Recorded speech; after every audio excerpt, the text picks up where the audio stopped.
Well, hello there, you're watching the press preview. A first look then at what is on the front pages. Time to see what's making the headlines with the Daily Mail's consultant editor, Andrew Pearce, and the Daily Mirror's associate editor, Kevin Maguire. They'll be with us from now until just before midnight. Welcome to both of you. It's probably been a long day for both of you, I presume, hasn't it? Anyway, front pages. The Guardian leads with Liz Truss's speech to the Conservative conference.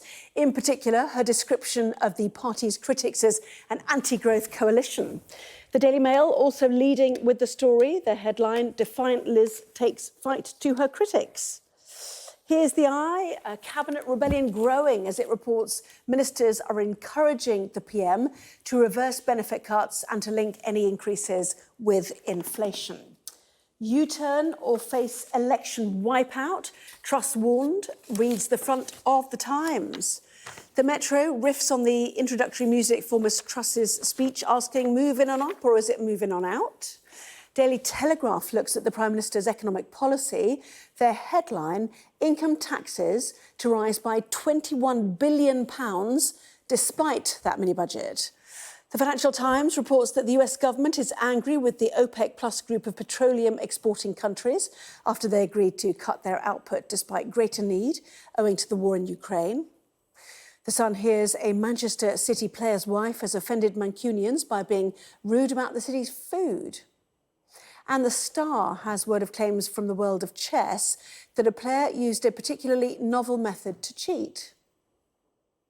I'm not sure we're going to understand that one, are we? But anyway, so reminder, by scanning the QR code you'll see on screen during the programme, you can check out those front pages while you listen to Kevin and Andrew. So let's go to them.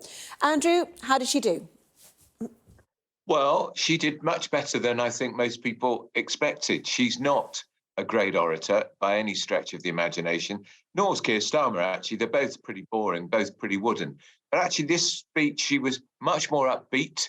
It was about 35 minutes, which I think is more than enough, because it was minus major policy announcements. She's not going to say anything more about interest rates, because that could spook the market. So it was an attempt to reassure the party faithful that she's got a grip, to talk about the direction she wants to take the party in. And she also talked a lot about herself, because people don't know who Liz Truss is. And she talked about growing up in Paisley, growing up in Leeds, being the first British Prime Minister to have been educated at a comprehensive school. All quite interesting. A lot of stuff people won't have known about this. And she said that she knew growing up in a family which believed in education. Her father is a professor of applied mathematics. She knew when she opened her first wages bill, the shock when she saw how much the taxman's taking. Well, there'd be an even bigger shock if she was opening that wage bill now, because the tax take in this country is at its highest level for 70 years. And that's a terrible indictment on the last couple of Tory governments, I'm afraid. Yes, we'll come to the tax implications despite that budget in just a moment. But, we saw the FT there, the picture story on the front page, the paper of business talking about this anti-growth coalition. I mean, is that confected? Is it, do people need to find somebody to battle to G up the base? Kevin, or has she got a point? No, I think she's just lumped all her opponents together. Labour, Liberal Democrats, Liberal SNP, environmental groups, trade unions, militant trade unions, she called them. Didn't add Uncle Tom Cobley and all, but it was almost there, wasn't it? I mean, look, she's just looking for opponents, because she's in trouble, serious trouble. And of course, they're very tribal meetings, party conferences. So, of course, Tories don't want to be blaming themselves. They want to be blaming others. But, yeah, as the Guardian put it, the new common enemy. Well, it's the rest of Britain is really what she was saying. I'm not so sure that's very wise, putting yourself against everybody else, because there are more of them than there are you. But I listened to that speech. I think the best you could say, if you were being really kind to her, is it was workwoman-like. That would be the best you could say. And that shows you how far the Tories have fallen and what a torrid time they've had in the 10 days since that special financial operation that backfired so spectacularly. And if she stabilised the party, it's been stabilised rather like a car crash victim on a hospital trolley. They're just stopping them hemorrhaging blood. But they're so far behind in the polls now, and they're at war with each other. In her anti-growth coalition, I think she could probably stick half the cabinet, loads of ex-ministers, and many MPs in her own party. I mean, that is the problem with Liz Truss. She's managed to isolate herself. Absolutely incredible. New leaders normally get a honeymoon. She's gone straight for the divorce. Yeah. Well, there, we saw The Guardian there, common enemy, the Daily Mail, your paper back on track, I suppose, after that get a grip headline. Defiant Liz takes the fight to her critics. But just on her delivery, just quickly, she admitted during the hustings and everything, she wasn't the best orator. But, and one person from conference, this evening praised her clarity and simplicity. But occasionally it was a bit more play school than plain English, wasn't it? We just need a bigger pie. Big government makes people feel smaller. I mean, it was so basic. It's the contrast with Boris Johnson when you had to go to your thesaurus to work out what he was talking about, or your Latin lectures. How do you feel she gets her message across because of this delivery issue? Well, I think it's a problem, and I think because Boris could speak with this great soaring rhetoric, he was a great wordsmith. Theresa May was pretty hopeless, actually, as well. And I think she got through it today, and it was probably the best speech I've heard her make.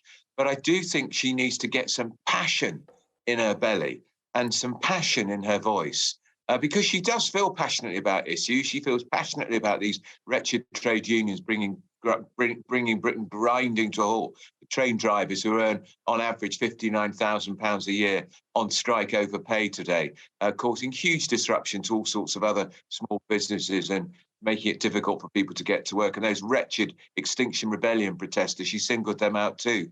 But look, she's still quite new at this. Mrs. Thatcher was a pretty poor public speaker at the start of her premiership, and she got a lot better. So I'm hoping that she is going to take voice lessons and breathing lessons, which is what Mrs. T did. And I think probably a lot of politicians do, because projection and communication is so important now, particularly in an age of 24-hour news bulletins. It's so important, much more important now than it ever was before. Yes, and, everyone talks about the previous American elections, don't they, of the first televised address. But as you say, politicians are everywhere now. We see them on all mediums.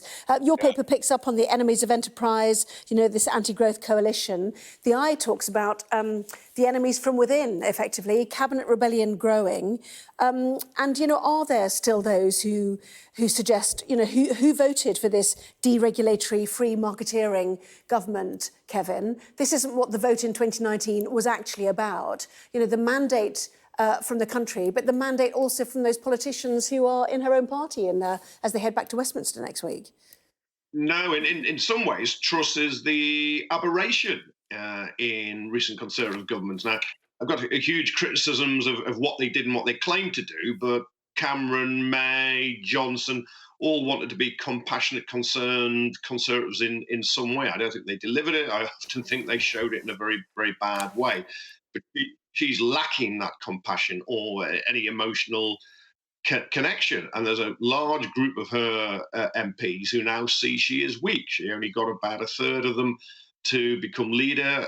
Rishi Sunak got more, although he didn't get half, but he got more, and she's pretty isolated in Westminster. They've also seen she's weak, and she makes terrible mistakes, which is what happened with that special financial operation of the 45p tax. She U-turned, so they're going to push and push and push to try and uphold the promise to increase universal credit. And let's remember, 40% of the households that get it are in work, so that they get an uplift in line with inflation, which is roughly twice the rate of earnings. If she cuts it to that, about £5 billion. A family, 2 parents, 2 kids would lose £1,000 a year, £1,000.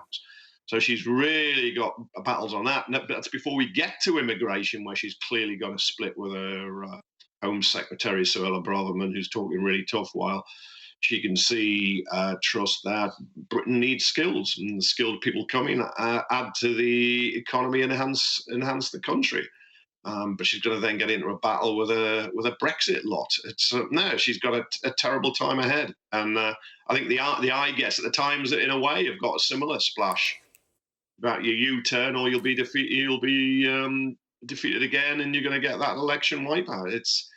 It is incredible over 10 days to watch a governing party that's been in power for 12 years literally collapse in front of your eyes. That's what I say, over 2 years ahead before the likely general election, there are events that may somehow rescue the Conservatives. But it does feel at the moment as if there is a change in the national mood, and it is a change against Truss and Kwarteng and Rees-Mogg. And Kwarteng, Truss, Rees-Mogg just can't grasp why. Well, it's because they're out of touch. People aren't looking for a small state. They're looking for a state that will protect them and promote their interests. Yes, and they've got used to that during COVID. They need that comfort during this economic and energy crisis coming up. So, there are timing issues with these policies, Andrew, certainly for many people. But in terms of the Conservative Party, of whom, as we know, many did not choose her as their first choice candidate in those first round of voting and earlier this summer, how many of them will vote down these policies despite the brutal whipping we're being told to expect? What is it? Is it 34 MPs now only have to vote against her policies, or the budget even? Yeah. I think it's 35 or 36, actually. Yeah. And she was told on Sunday that 36 had already been reached. So that was the end of the 40p cut in tax, the 45p cut in tax rate. What's going on with the uprating of benefits? No decision had been taken anyway. There was an indication she was minded to raise benefits in. Well, welcome back. You're watching the press preview. With me now, Andrew Pierce and Kevin Maguire. Welcome back to both of you. Very worrying headline in The Guardian, Poland wanting US nuclear weapons. We're watching the war in Ukraine with great fascination. Ukrainians certainly making headway in at least two parts of their country now. But this is concerning, is it not? The ratcheting up in terms of nuclear, Kevin.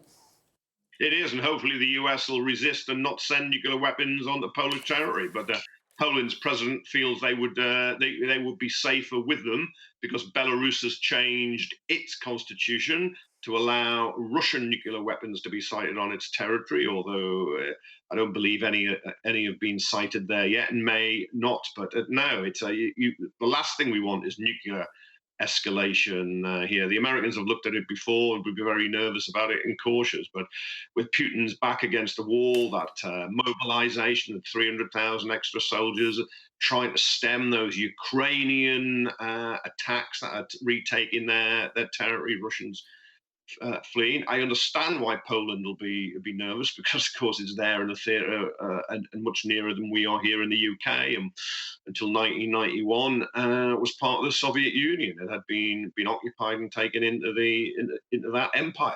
They're free now. They don't want to go back, but it is concerning because Putin is going to be very, very desperate. Let's look at page 6 of the Metro. I've just noticed that the Princess of Wales is wearing a dress almost identical to Liz Truss, but they might have cropped the story. Let's have a look. Oh, well, no. Anyway, it's about Iran, the story we've chosen. I think we've probably cropped it. Oh, we've cropped it. We'll see the Princess of Wales another time. But anyway, the extraordinary scenes in Iran now, young people. It's got a young population as well, Andrew. How significant this is, how brave these people are, and so on. But this is something to behold, is it not? It really is, and it's all reflected. It's all because of the murder or death in prison of the young woman, 23, who wasn't wearing her clothes properly. They didn't suit the standards of what are those police called? Those appalling police people. The morality police. The morality police, yeah, terrible. So women have literally taken to the streets. They're ripping up their clothes, but they're now increasingly cutting their hair as part of the protest. And it's spreading all over Iran. And you do wonder how this is going to be put down by the Iranian authorities. Is the big repressive fist going to come smashing down on the protesters? Because you suspect it could backfire. But I think these women in particular are being incredibly brave, Andrew, because they risk imprisonment. Run out of time. Andrew, Kevin, sorry. Thank you both. Thank you.